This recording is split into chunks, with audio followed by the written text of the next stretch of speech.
In this chapter, I will discuss how special education helps individuals with disabilities.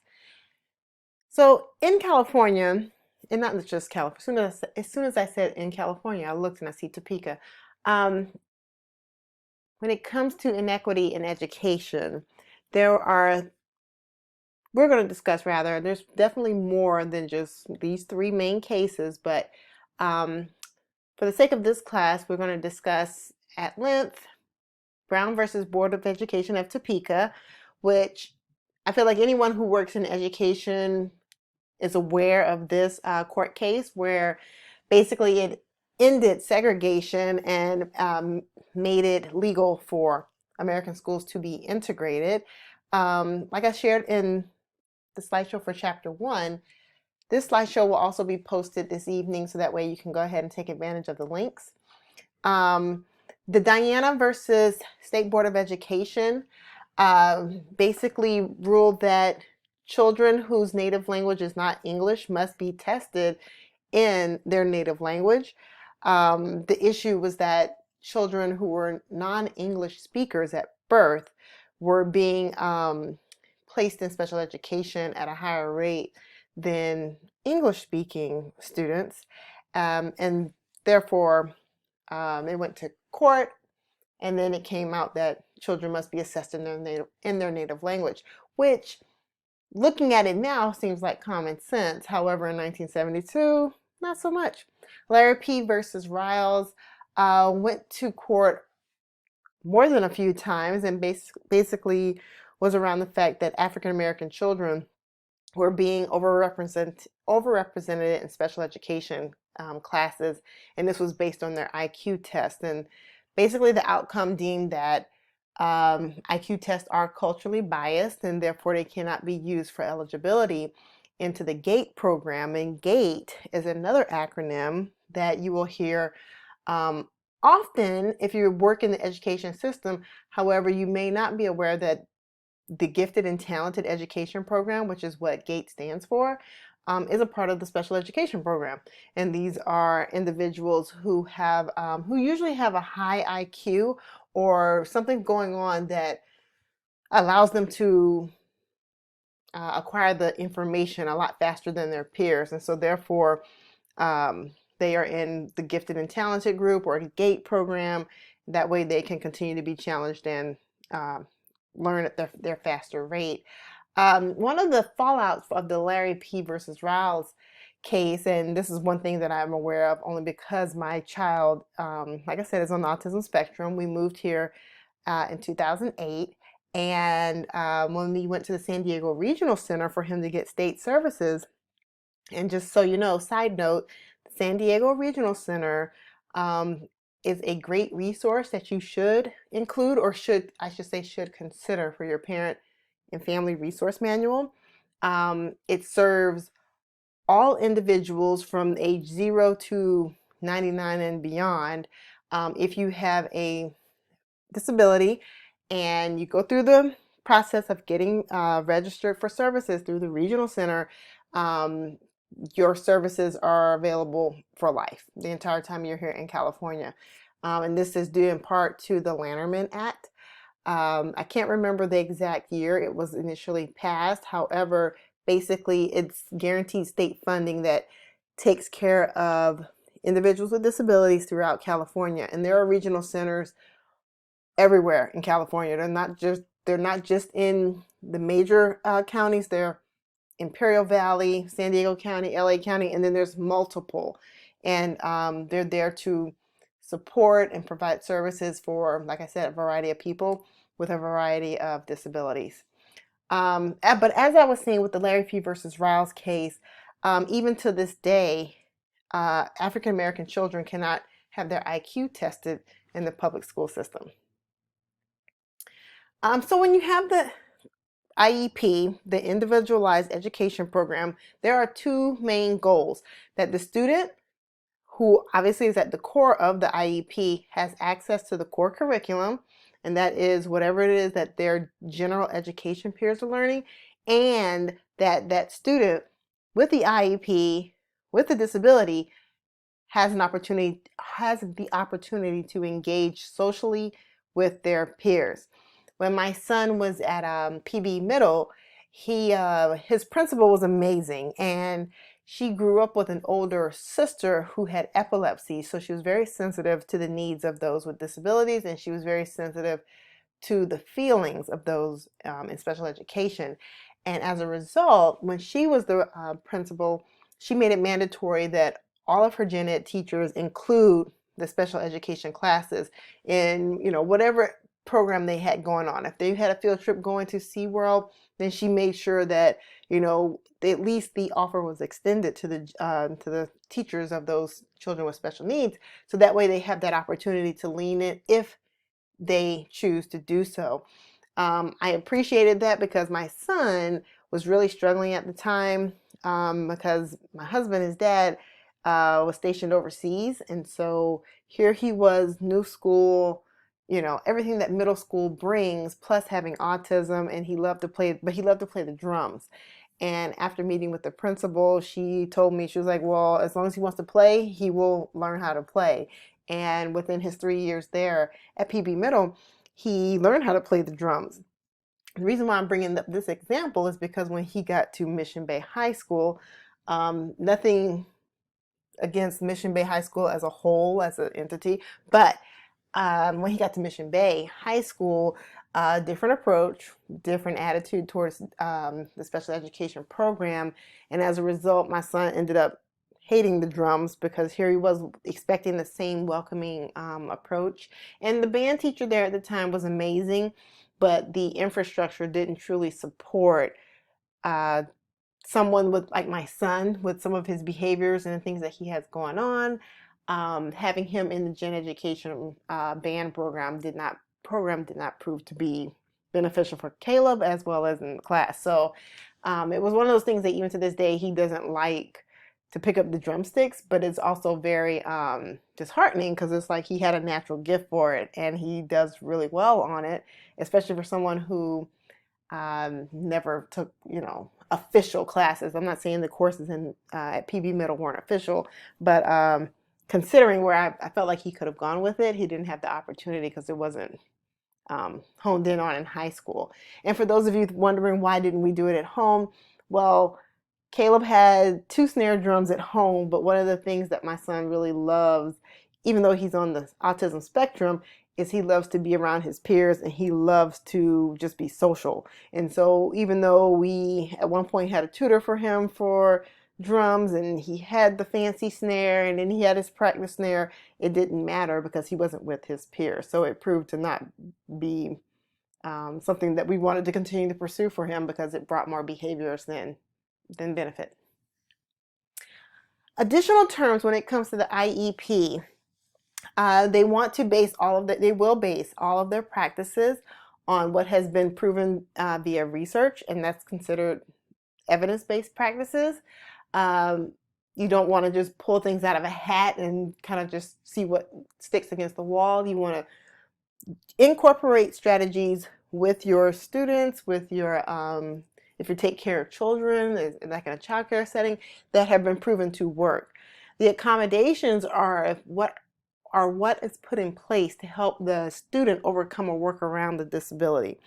In chapter 1, I shared that my eyeglasses obviously are in a form of accommodation for me because they help me see 20/20 vision. Without them, then of course I can't, see well enough to drive and things of that nature. So sometimes when people think of accommodations, they think of really big things, but in reality, we see accommodations all the time, whether it be text to speech or speech to text technology. Like I said, glasses. People will wear braces. It's very common to see preteens and teens in braces because they're overcoming maybe an overbite or, maybe a crooked mouth that's affecting their ability to chew, things of that nature, or maybe it's just cosmetic, which is a possibility as well. Modifications, you will see these on IEPs, but you will not see them in higher education because a modification changes the standard or the content being learned in some way. So for example, in K through 12, student has an IEP, it is okay for the IEP team to put in a modification, say for math. If the student has dyscalculia, which is where they have a hard time processing math calculations, and not just the standard person like me who just can't stand math, is where there's truly a processing deficit as they are working with numbers.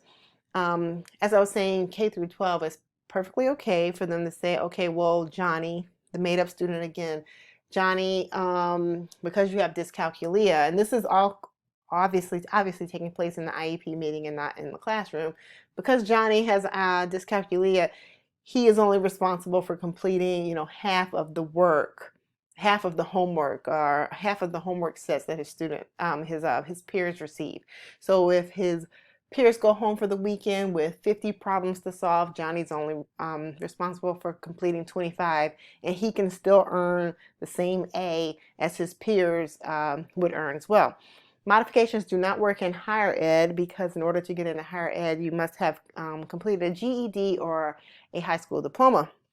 So therefore, if you've done one of the two and admitted into a college program, you are expected to lean into accommodations and not modifications in order to complete your degree program.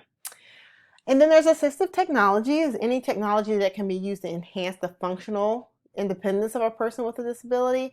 It goes without saying, it's very self-explanatory.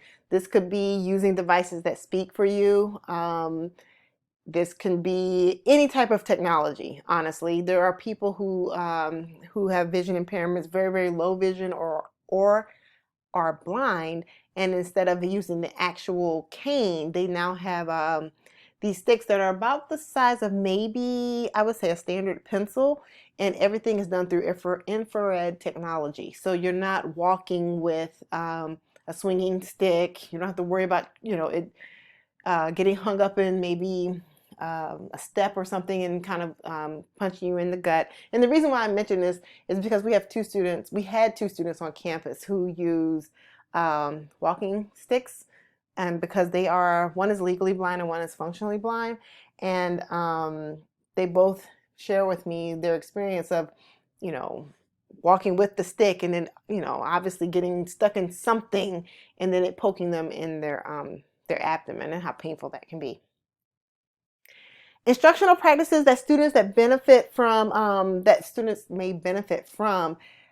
When you have all students, you want to, as much as possible, lean into universal design. And this is basically where everything is built in. You have the captionings on.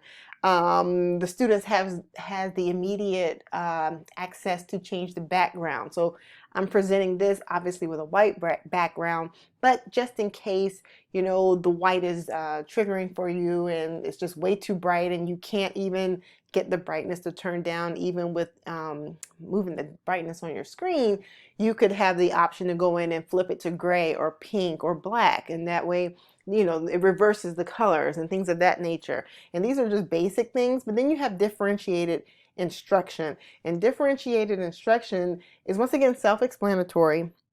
And what you're doing is taking a different approach to the instruction.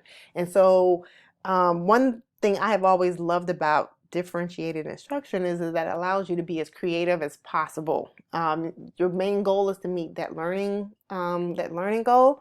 So if it means, if you give a report, you tell everyone in your class to learn about the city of New Orleans, and then you turn around and say, okay, now give me a 5-page paper on it, that's not differentiated instruction. But if you say, hey, give me a report on New Orleans and it must cover, X, Y, and Z factors, and then give them the option to display or present that information in the best way they know how, then that's differentiated instruction. So you'll have the people who may be a little more creative and maybe want to do a collage.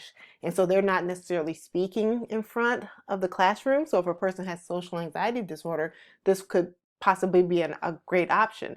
They're presenting everything in pictures, or maybe, as I have been experiencing with my students in the past class, even working in Zoom and presenting in Zoom has given some of my past students anxiety. And so I've given them the option of doing a recording, similar to what everyone is viewing right now, of everything. So you have that option to go back and fix it. If you're having a rough night, it's no big deal because you have the next day, but you're approaching it, you're allowing not only the content to be approached in a creative and different way, but as an instructor, you're open to receiving that information in a different way. Some people are not good taking tests. Test anxiety is a real thing. And so sometimes these students have been given the option or the accommodation to present their information, present their answers orally. So that might be to a scribe, but it also might be directly to the instructor. Because at the end of the day, teachers just want to make sure that you have mastered the content or have a deeper understanding of the information that's been presented to you. So as you notice on this particular arrow, you have all that benefit from universal design. As it goes up a little bit, the differentiated instruction, you're still having most of the students benefiting from it. And then here we are with the accommodations and modifications. And when you move into this area, this is where you see the 504 plans, maybe the pullout for reading or the pullout for math. You're seeing accommodations and IEPs come into place because now whatever that disability is, it's keeping them from possibly being in the general education classroom. It might keep them from being able to acquire the information at the same rate as their peers. And so this is where the legal documentation comes in. And as I shared in chapter 1, the IEP and the 504 plan are legal documents. So that's why it's so important for parents to take advantage of it and to be a part of that entire process, because it is a legal document, is legally binding. So you can, as the parent, hold the school system, the school, if it's a private school, accountable for what is in that document. And then of course there's assistive technology, which I feel like as technology becomes just more available to everyone, this is something that's becoming more of a norm, because you can turn on a screen reader now, like right now on your iPad, your iPhone, your Android. All electronic devices have an assistive folder or an assistance folder, and if you go in there and you click on it, it gives you this wide array of things that you can do with your computer that's there because legally it has to be there as a technological piece, but also it helps everyone. So as time goes on and books are updated, I do expect this one to move up a little bit more than accommodations and modifications. What would be great is if at some point in, possibly heaven, there's this universal design for learning for everyone in all situations, so that truly everyone has access to the same information. So here's the framework. When you talk about IEPs, this is the framework that we always focus on. You want the learning through the access to the core curriculum. So everything that the students are doing in the gen ed, there should be some type of exposure for the student. And so how this can be achieved is on this third line. It talks about the universal design for learning. All of the things that I discussed in the previous slide, these are the things that should be pouring into this. So if in 8th grade they are I'm going to say dissecting frogs, which they're probably not doing anymore, but I'm just going to use that as an example. They're dissecting frogs in 8th grade. Things that are being done here for the student with the IEP should also have some pieces of the same curriculum. If, and it's a huge if, the student is mature enough to handle it. Once again, leaning back into my son, when he was in 8th grade, he did not have the same maturity level as his peers. But there were students in his self-contained special education classroom who did have the same, I hate to say intellect, but they were pretty much tracking at the same education grade level. They were progressing at that same level. However, they had other things going on, maybe physical or behavior wise, that kept them from being able to be full-time in the general education classroom. But they were able to handle that same content level. If they're discussing World War II, from history, there were students in my son's 8th grade class that could also handle it. My son, on the other hand, could not. So it wouldn't make sense for me to push for him to continue to get the same exposure to content when we're still working on things that are at an elementary level. And then one of the things that is kind of like a, I guess, a bee in my bonnet is when I come across where I review past IEPs and I see that there hasn't been an update showing true progress towards the goal. So at the beginning of actually at the end of every school year, parents and the IEP team from their child's school, they get together and they create the next IEP. Well, it goes into effect as soon as the next school year starts. And then there's, just like with grading periods, report cards, that's the same thing. There should be a progress report that goes home on an ongoing basis, typically at the same time, like I said, as report cards and midterms, that shows how your son or daughter, your student, is tracking towards that annual goal. And then if that way, it gives the opportunity, because one thing that parents don't really realize is they have they have the right, I should say, not the opportunity, but they have the right to call an IEP meeting at any time. And this is, I mean, they could have implemented it in September, and maybe at home they've noticed that, you know, their son Johnny, because Johnny's popular, Johnny has already met one of his goals because they've been doing things at home, and maybe they've incorporated speech therapy. And so now, you know, Johnny's goal of being able to pronounce the shush sound, which is just SH, has already been met. So now it's time to re-evaluate and possibly put in a new goal, and maybe add another consonant, or, you know, maybe move it to whatever it is that ultimately you want Johnny to do. But it has to be ongoing, and often, sometimes, hopefully not as much as it used to be, you wouldn't get, parents wouldn't receive the progress monitoring report, and then here it is at the end of the school year, and they're looking back at the same objectives and goals that were established back at the, you know, a year ago, that the last time they were looked at was in September and October. So takeaways from this particular presentation basically goes over just everything at a 3,000, I wouldn't even say 30,000, at a 3,000 foot level of IEPs and 504s, and what makes up an IEP and how parents play a role. When it comes to other tasks, as I shared in chapter 1, you definitely want to start identifying your interviewees if you haven't already started to think about it. These might be people that you know from family, of course, but also maybe work. Feel free to share amongst each other. There are 16 of you in class, I believe, and with everyone being home, which is good and a bad thing sometimes, my hope is that you will not have a problem with finding someone to interview. And like I shared in the last video, one of them has to be the interview with the parent of a child with a disability, and then the other is an adult who has a disability. And when it comes to the adult, just to clarify, they do not have, how do I say this? It does not have to be someone who grew up with a disability. It can be something that they acquired later. You just want to be able to get that perspective of what it's like to be an adult with a disability. Feel free to start checking out some of the videos and things that are available on YouTube or maybe Vimeo when it comes to the parent education meetings. And I do want to add, when it comes to the Parent Family Resource Manual, Pinterest is your friend. So like I said, by Sunday, hopefully you have picked your topic from the Google sign-up sheet. And if you've chosen, I'm going to say deafness, go on Pinterest. Pinterest is one of my favorite places to go and just kind of zone out.